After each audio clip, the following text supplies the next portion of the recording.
You already know who it is. The one, the only.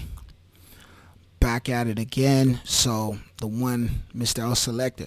So, anyways, we're gonna talk about the fight that just happened between Edgar Berlanga and Padraig Mccrory.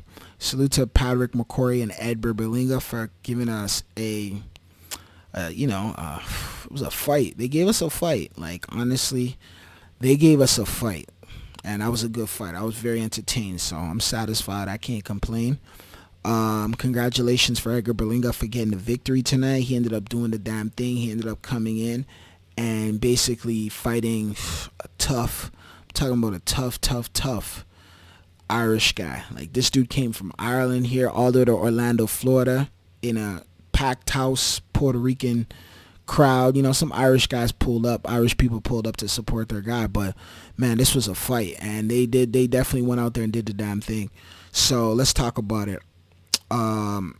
First round, I had Padraig Mccrory winning that. Ed Berlanga he didn't land nothing. I didn't give him a single. I didn't see a single punch that landed. I think he was fighting with a distance. He was trying to figure him out. People got to understand too. Like, Berlanga, this is fights at 168. Berlanga's naturally fighting at 160. I think he's just moving up to 168. There's not really much action going on at 160. It's pretty much a dead division. There's nothing really going on over there. Honestly, in boxing right now, it's probably the most quietest division out there. I don't even know, like, Charlo has a belt. I think Triple G might stop. But that says it all right there. If Triple G still has a belt at that division, then, bruh, I don't even know what to say about that, honestly. So, yeah, they ended up doing the damn thing. They ended up fighting. Okay, so he was Edgar's 168. This guy, Padraig Mccrory, he even fought at, like, if I'm not mistaken, I think I seen he was at 175 at one point. He did some fights at 175. He was, he's undefeated. These both two undefeated fighters. Padraig he was moving up between 175 and 168, just, getting his fights in and out of there, right? Just to stay busy, stay active. But at the same time, he was undefeated, so he ain't lose a fight. So this is a tough guy. These two undefeated fighters fighting. Berlanga, it was first round, Berlanga lost that. Second round, I had Padraig Mccrory winning that second round. The third round, I'm low key. I think I'm just gonna, even though I thought Berlanga was doing a lot of dirty tactics, low blows, he ended up elbowing our guy, the Irish Padraig Mccrory, in the jaw. He gave him a low blow. Padraig Berlanga is a dirty fighter, man. He fights very dirty. He has a lot of dirty tactics to him, and that's because he's getting frustrated. When the opponent starts to hit on him and stuff like that, and he starts catching a lot of shots and whatnot, he starts to rely on dirty tactics because he's frustrated, he's agitated, so he needs to figure out he needs to kind of like throw his opponent off, right? He bit somebody before, low blows, and he's done all types of strange things. So it's not surprising that he didn't do it. He did this again, right? So anyways, he fights him. Okay, cool. Then on top of that, he fights him. They're fighting. Okay. Third round, I had Padraig winning that third. I think the fourth round, that's when Berlanga started to like match him, and Berlanga started to get a lot of shots off. He started to give it to him, and Berlanga started to, he started to counter a lot of his punches and punch for punch with him. And they were exchanging. It was a lot of exchanging going on. It was high octane fight, with a lot of exchanges. I think Berlanga met a guy who was ready to exchange with him and stay toe to toe with him. I think if Padraig, it depends. Styles make fights, right? His style is his style, right? So the way he fights, that's the way he fights. I think Berlanga did a good thing. Like he built up that momentum, and he did what he had to do. And that fourth round, he won that. I had him with that fifth round as well. He won that as well. They were exchanging a lot, but Berlanga started countering him. He would throw shots, and Padraig started missing a lot of shots too. He started swinging a little bit wild shots and stuff like that. So I started seeing a lot of stuff there. I could start to see the momentum shifting towards Berlanga's side by probably that fourth round, that fifth round. You've seen it. And then the sixth round came, and boy, oh boy, it started turning into a shotgun. Bro, it was there's some exchanges going on. Berlanga, he was wobbling he was on shaky legs. Patrick was on shaky legs. Berlanga was giving it to him, swinging on him, giving him them big shots, those big blows. And Patrick had nothing for that. Like, there was nothing there, right? So basically what happened next was, since there was nothing there, basically what he had to do was, he was taking too much punishment at this point. He was getting beat up. And he was gassing out too. He was looking tired, and I think he was on wobbly legs as well. Like, he was, his feet was, he didn't have his feet under him, and you could see it because the way Berlanga hit him with one exchange, and he froze for a second. Then Berlanga hit him with the other, and then his leg just like he fell all crooked and stuff, and just boom, right to the ground, right on the ropes. And he got up. He waited right till the ninth. He tried to get up. His corner threw in the towel, and Berlanga won the fight. Berlanga got touched up though. You saw him. He was bleeding over here. You know what I mean? He has some cuts over. He has some bruise on his face right here. And Patrick was busted nose and was cut too. So it was a tough fight for Berlanga. Berlanga was actually challenged. Berlanga didn't know who he was. Didn't have any data on him. I'm sure he kind of watched film of him after, but like, this guy's fighting in across the pond, right? And he's fighting a bunch of guys over there Berlanga's never heard of, seen before.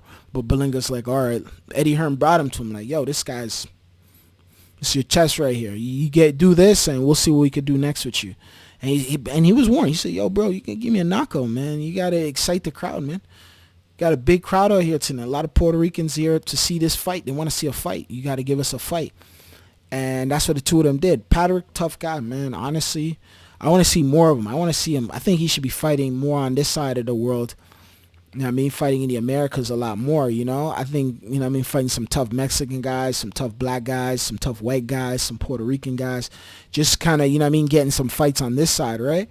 And then I think Berlanga, he has that option with, they're saying Jaime Munguia, Canelo.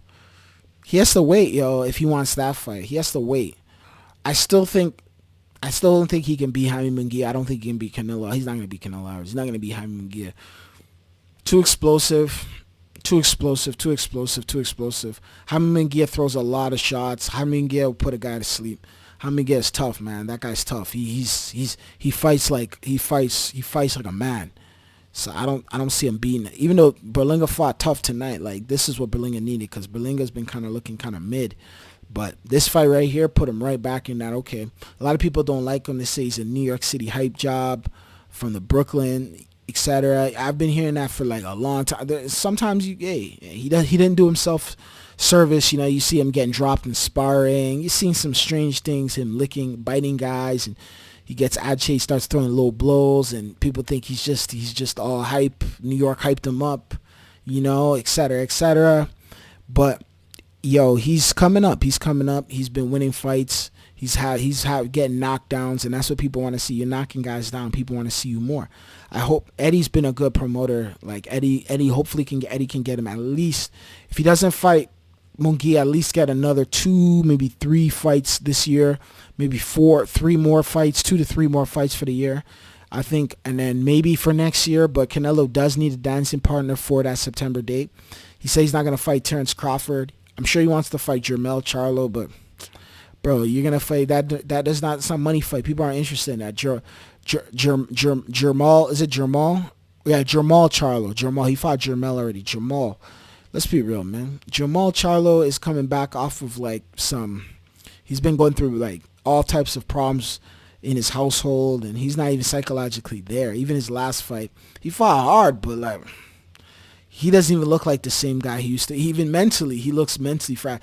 He looks like he's been through some sort of like an event that hit him, like, you know what I mean, like he got a car accident or something. He's gone through some severe like trauma or something, and it's like, he doesn't seem like, you know, like a guy who got shot or something, and just, it's kind of not really the same guy after that, right? Some guys, they, you know what I mean, it's whatever, they eat it and they just keep it pushing. But for him, it seems like he's been going through a lot in his life, you know, getting slapped up by Caleb Plant, and just all types of strange things, you know, like him and his brother fighting with his wife, just types of weirdo things going on. Well, you know, life matters, but some weirdo stuff going on. But hey, it is what it is, honestly. So Canelo, they're saying Berlanga Canelo. I would still watch it if it was that September date. I think that honestly, I think people watch it. Puerto Rico, Mexico. I don't think Berlanga has the firepower to beat Canelo. He doesn't have the feet work nor the firepower. The best fights for Canelo is Jaime Munguia or David Benavidez, but we don't know if he'll.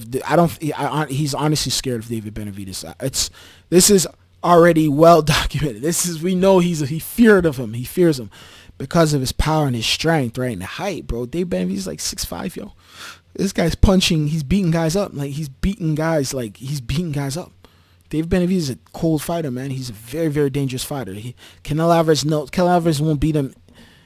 I don't even think any of Canelo's prime years could beat that kind of guy right there. Not at all. After he lost to Bivol, he's looking for fights he knows he can win. He doesn't want anything that's going to challenge him. He doesn't want to pass the torch, nothing. He just wants fights he knows he could win. Pick him easy fights where it's he knows he could win. The odds are on his favor. Vegas will put the money on him. But now after fighting Bivol, he's not going to try to even look at David Benavidez. David Benavidez is a dangerous man. David Benavidez might be able to beat Bivol. I think he probably could. If they fought, he probably could beat Bivol. It'd be a good fight, but I think potentially he could beat Bivol. So I don't think Canelo wants that smoke. No. So anyways, good fight for Edgar Berlanga, and we'll see what happens next with him. Honestly, that's it, yo. I'm signing off, man. Adios. I know you guys haven't seen me in a minute, so I'm gonna be back. I'm gonna come through, put out some more boxing videos. I'm just looking for I've been watching. I've been seeing what's going on. I'm a busy guy, right? So I got a lot of things going on. I got a lot of things going on right now, so I can't really. But I'm going to get to you guys with these videos, though, especially on the boxing tip. All right, so, yo, I'm signing off. Adios. Let's get out of here. I'm out. Peace.